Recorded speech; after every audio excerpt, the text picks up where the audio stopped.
So as Melissa said, I'm Lori Fitzgerald, and I'm the program supervisor for Deaf and Hard of Hearing, and my title is actually Access for Deaf and Hard of Hearing students. But the previous presenter led into some great things that I wanted to share for all. So he talked about, you all were doing a Google Hangout, and I wanted to share, and I don't see it here. When I'm in a regular Google Hangout, you can turn on captionings at the bottom. So I just wanted to follow up on one of the things that he said. Each person in the Hangout will need to turn on their own captioning. So if you're just having a chat, everybody, any student with hearing loss or any student or any participant can turn on live captioning at the bottom, and it will caption for them on their screen. The downfall is for teachers to make a recorded session or students who go back and watch it later. If the teacher records it with the live captioning on, it does not capture the live captioning. It does not capture the captioning as they're talking. So that would not be available to the students as part of the recorded video. So let me just share my screen real quick. And what I'll say about live captioning is it's great for any student. It's great for me. I always turn it on when I'm doing a presentation, just because sometimes I miss what they said in audio, and it'll, on Google Hangouts, it'll give you 2 to 3 lines, so you can go back and catch what you've missed often. So the other access tool that I really wanted to share that's not just for deaf and hard of hearing, again, it's about live captioning. So, and I don't know if you all have already covered this, but if you have a Google slide presentation, let me go back. Hold on. Let me share my screen. If you have a Google presentation like I do here, set up to talk to you all today, and I go into present mode and start presenting, let me move this out of the way. Right down here at the bottom, you're going to see a little box that says caption. You can click on that box, and it will show the captioning on the bottom of your screen. If you don't like it there, you can click on the down arrow, and it will give you an option to move that to the top of the screen. If you'd rather read what's going on or what people are talking and you would rather prefer it to be at the top of your screen, you can just toggle between those two. It also gives you an option by clicking that down arrow as to what size you want. I'm old and wear glasses, so I have it on large. I can make it extra large. Or if you wanted to see more of the screen, you could make that smaller. And if you're recording that screen, Lori, it does record those, it records those captions, right? In Google Hangouts, it does not. Google Meet, it does not. Gotcha. Thank you. That's one of the downfalls with Google Meet, is that it does not record the captions as you go. And the other thing is that each person that's participating in the meeting has to turn on the captions on their own computer. Okay, so I just wanted to share a couple of links that have been created. This particular slide, the link there is active that talks about how to make instruction accessible for deaf and hard of hearing students. But we have links on that. If you click on that, it's a spreadsheet, and it would take you to a sheet that tells you has all kinds of accessibility tips on it, how to caption in Google Slides, how to add the Google extension for a grid view for Hangout. There's all kinds of things here to help make working with students who have hearing loss in your classroom more accessible. There are tips on there. There are tips on there about using interpreters, tips for teachers who need to include interpreters in their live presentations, on how to pin those people. And I would tell you that if you have a student who has a sign language interpreter in your class and you're going to do a live presentation, you need to work with that interpreter or the teacher of the deaf, and we will make sure that you have an interpreter available to present with you. Whoops, my mouse is going faster than my head. So these are just some tips if you have kids with hearing loss or have a deaf and hard of hearing student, a kid with an IEP or not, that's identified as deaf and hard of hearing in your classroom. As I said, if the student normally has an interpreter in your classroom, you will want to make sure that if you're going to do a live presentation, that you invite that interpreter to your presentation so that they can sign along for the deaf student that's participating. The interpreters have also worked on creating signed videos. So if a teacher were to do a presentation like this and just set it on record, the interpreter, we've been working on how to use a program called Loom, that they can actually listen to the video that you've recorded, interpret it, and then set it into your presentation so that it would be interpreted as the kids were listening to the live video later. If your students have a teacher of the deaf or hard of hearing or an interpreter, you will want to be in contact with them on how to do that. If you're setting up a Google Classroom and you have a teacher of the deaf or interpreter that works with you, you'll want to make sure you put that person in your classroom so that they can see what lessons are upcoming. The next part is for teachers for students with moderate and severe disabilities. A lot of them use basic signs as part of their communication. You can add signs from Boardmaker or other platforms. In that accessibility link that I showed and in the Google Slides for deaf and hard of hearing, there are lots of sign language resources in there, sign stories, ways to learn basic sign, links that have where you can go and get basic signs. Let's see, add live captioning for slides and Meet. Captioning is good for all students. I can't emphasize that enough, that live captioning or closed captioning is good for all students as they're trying to follow along in a presentation platform such as this. This link on this page it's labeled Deaf and Hard of Hearing Teacher Resources, but this is where I talk about there's links on there for stories that are presented in sign that you could use with even your lowest kids or kids with moderate and severe disabilities. There's deaf-specific resources, there's PDs related to hearing loss, and there's options for streaming instruction and that kind of thing. That's really my part quickly in talking about making your presentations accessible. Melissa, were there questions that I needed to answer? No, I think we're good right now, Lori. If we get any more, I'll direct them right to you.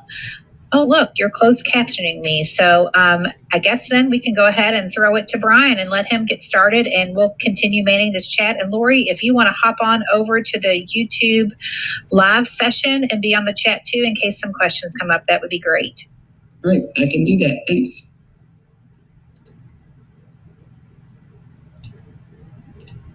Brian, it's all you. All right. How is everybody?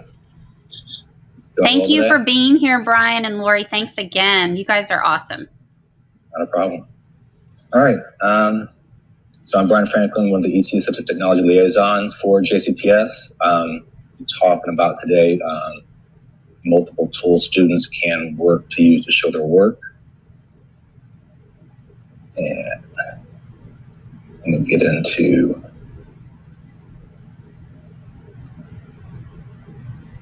sharing my screen.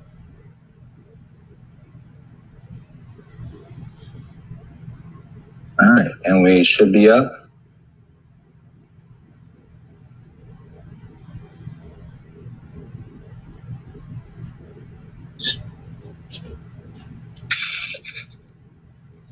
And that.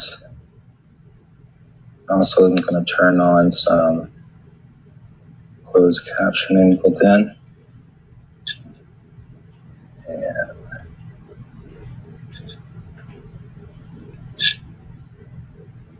All right, so everybody's working from home, everything, and having fun and figuring out new ways to do everything we do every day. Basically today, I'm going to talk about just multiple means of action expression from your students. So Once you get this slide and you download it, you'll see this link at the top. You can click on it. It's going to take you out to this website from CAST on the UDL guidelines on action expression. You can get really lost in this website. So I go to it a lot. I have a couple friends who actually work for CAST. But this area of UDL, the three representation areas, engagement, representation, and action expression. So in our students, in our case, working from home, we have to come up with a lot of innovative ways for them to express themselves to you, whether it's those physical actions, interacting with materials and tools. That can be taking video of things, them showing a video to you, the teachers. I realize mom and dads and whoever else could be involved with that and help with that. This is the time when we have to show compassion and grace for students, and we all learn as we go through this together. Allow them to express themselves in different ways and communicate with you. All those phone calls that are okay, because we're going to express those big ideas, that depth of knowledge that they need to know from the content. Executive functions. A lot of our students who have a hard time with task organizing, setting goals, knowing when to work on something during the day, listening to mom and dad and listening like, hey, at 10 o'clock, we need to do this. At 11:30, after a little break, we can do this. So a lot of our students in EC have a hard time with that anyway in our school buildings. So those tasks need to be set out and organized.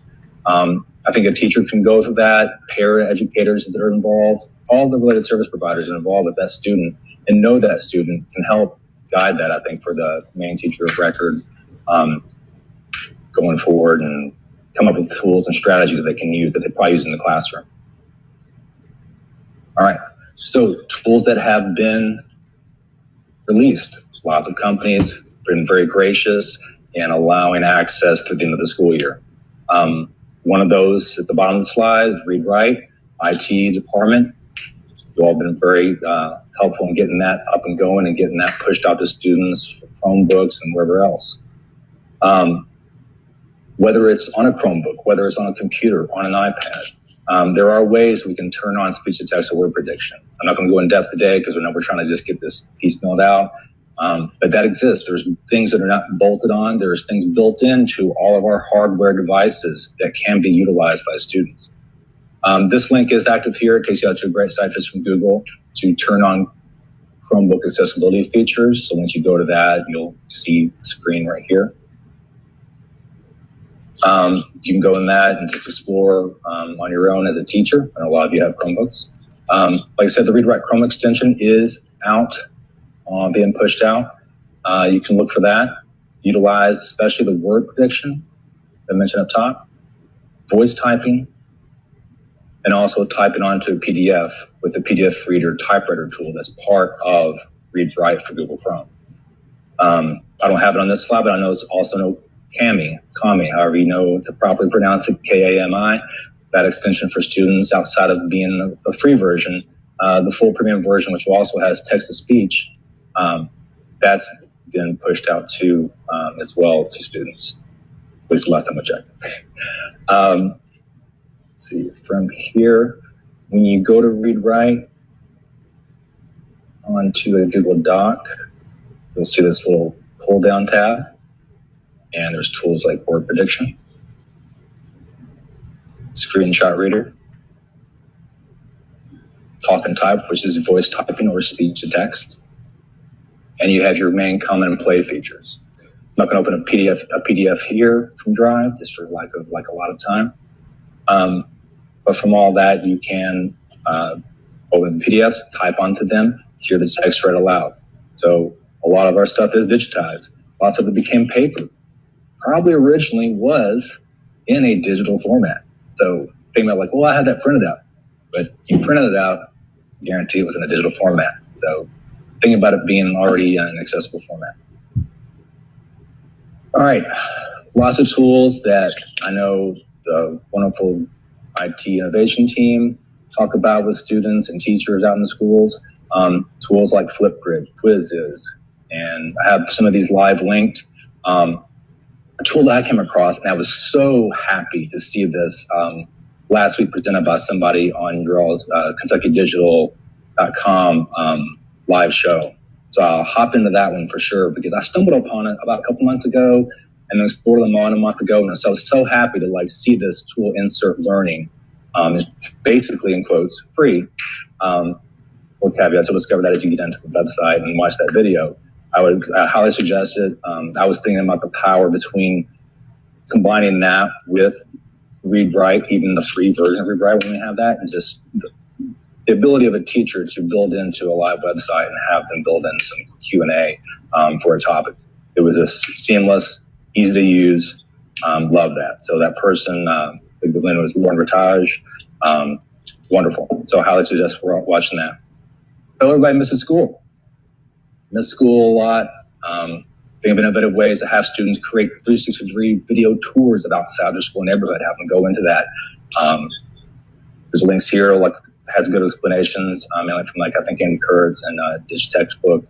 Do a Google Map walking tour with Street View. Have them describe something. Have them go on a tour of a different city. What do they want? Keep it open and keep it interesting. Keep it engaging, right? There's lots of distracting things inside of our households. I know mainly we're going to be using Screencastify, so I have a bunch of them linked here. Other tools that I know one that Lori mentioned just now, Loom. It is really good, so it's free for students and teachers right now, so check that out. It has some closed captioning. Screencast-O-Matic, also a lot of people preferring that. WeVideo, also I do notice that it's actually available to JCPS students. Oops, let me go back. It's available to students on the JCPS Chrome extensions area, where you find Readwrite if somehow it doesn't get pushed through to get pulled down, and other extensions as well. WeVideo is one of the tools that's there also. Let's see here. Other things I wanted to mention.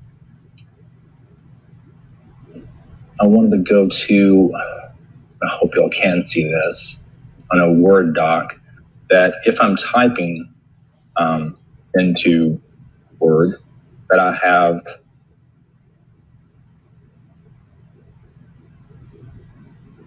some next word prediction showing up. It's not super innovative as far as like high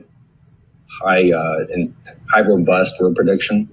Because if I misspell something, it's not going to come up with the word actual fish. It's going to like just do your next word, kind of like you see on your phone.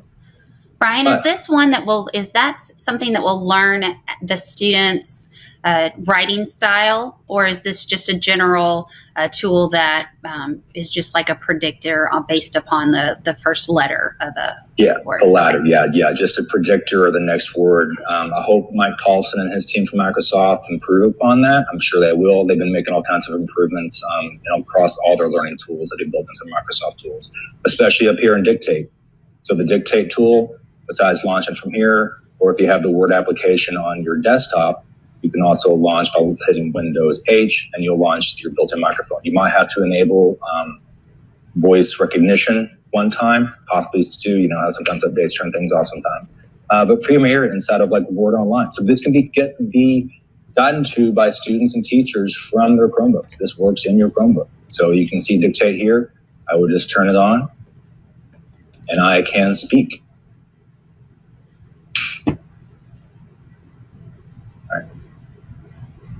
Let me go back.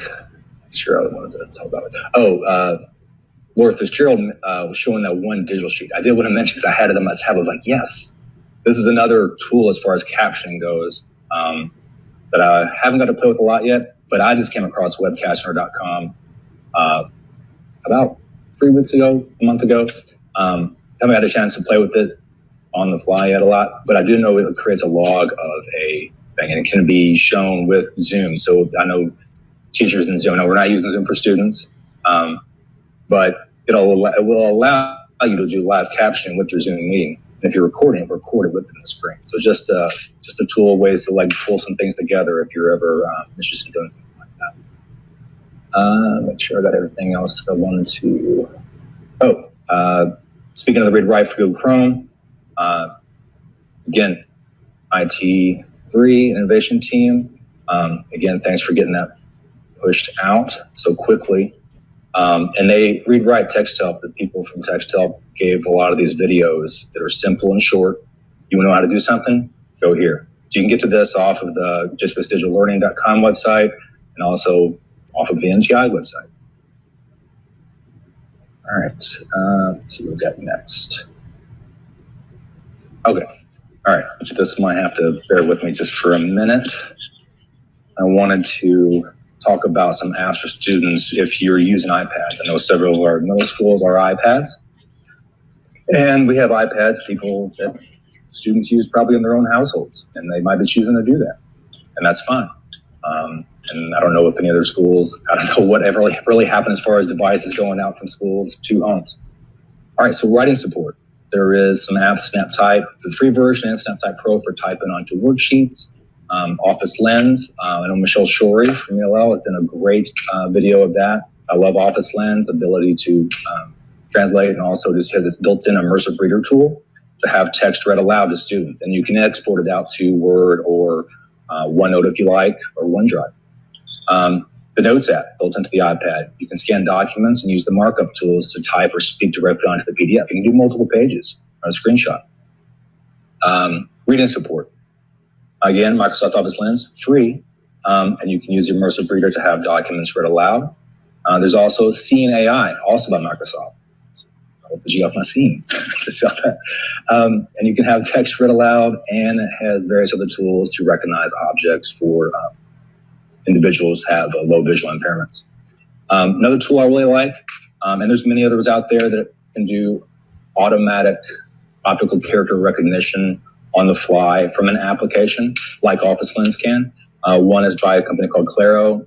They make several products, but Claro Scan Pen for right around $5 or $6. But it does a good task of optical character recognition. So I was going to quickly see if I can.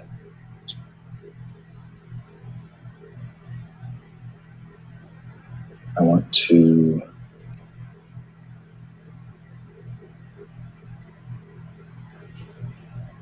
presenting that.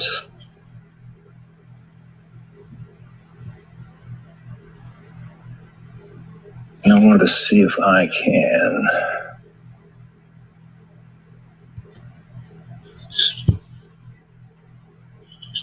get this up to you all. Can everybody see that okay? We sure can. Okay, way cool. perfect. Okay. All right, just wanted to make sure. Sometimes when I've done this on done an iPad through a presentation before, lots of times it cuts out. Just kind of too much going on. Just wanted to show quickly while we do have a couple minutes, the SnapType Pro, what they look like. It's right here. So that app, when it launches, I already have some stuff populated in here just for sake of time. Basically, the student takes a picture of a worksheet. And the free version can do this as well. This is for when we have paper and pencil. They can type their answers. So if they're looking for something and they're the wrong one, and they can put in eat as a root word, and then they did what?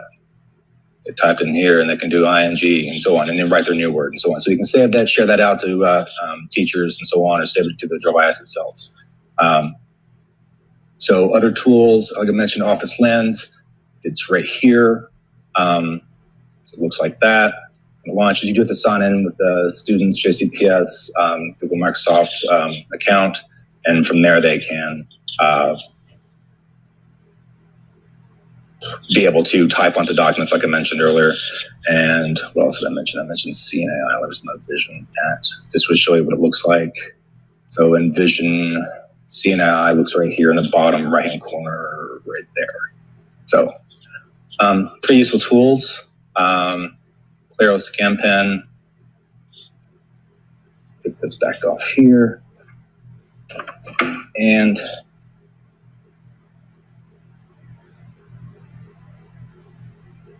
I can, that's launch, you can see my screen, get out of the way. Basically, I don't have any worksheets on, but I have how to set up mouse support for your iOS devices. We love it. It looks great. So you can take a quick picture. And from there, this is going to be hard to do because it's so kind of far away. And this is a really small document. But basically, they would select some text, and then it would have it read aloud to them on the fly. So it happened that quick with the OCR. Yeah. And then you exit out of that. And then let me get back out of this.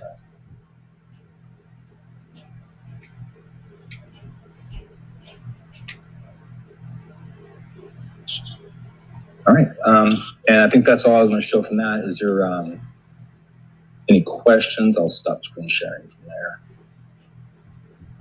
Anybody, if I have any questions with that? Was there any questions in the chat, Melissa? Or yeah, Brian, there was a question, and someone asked if any of these reading programs read PDFs.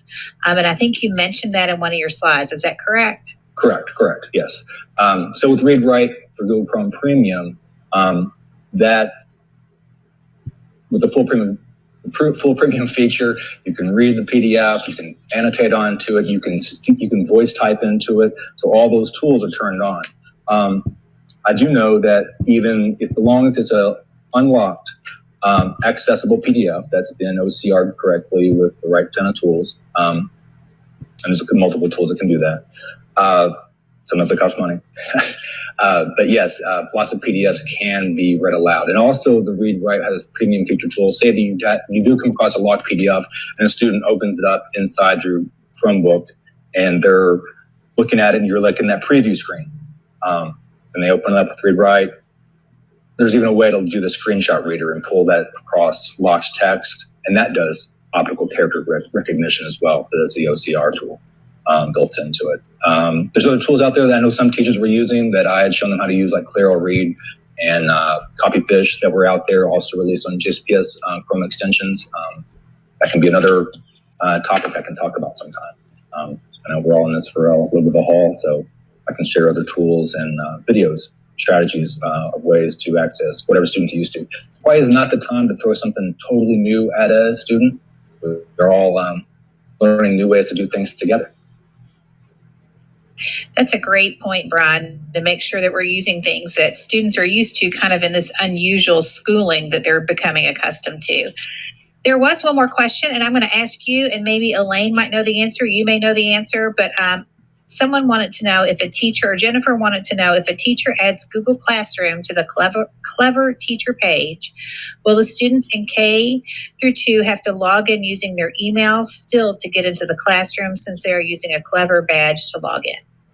That is a very good question, Melissa. And actually, team, just double check me. That is not going to work because it's going to make them re-log in. So it does do that. But if the student is using a Chromebook, they will not have to worry about re-logging into Google Classroom. It just automatically allows them to just hop over to that waffle, and then it also allows them to, or even just type in that URL. But it is in a link to all that is actually in their backpack.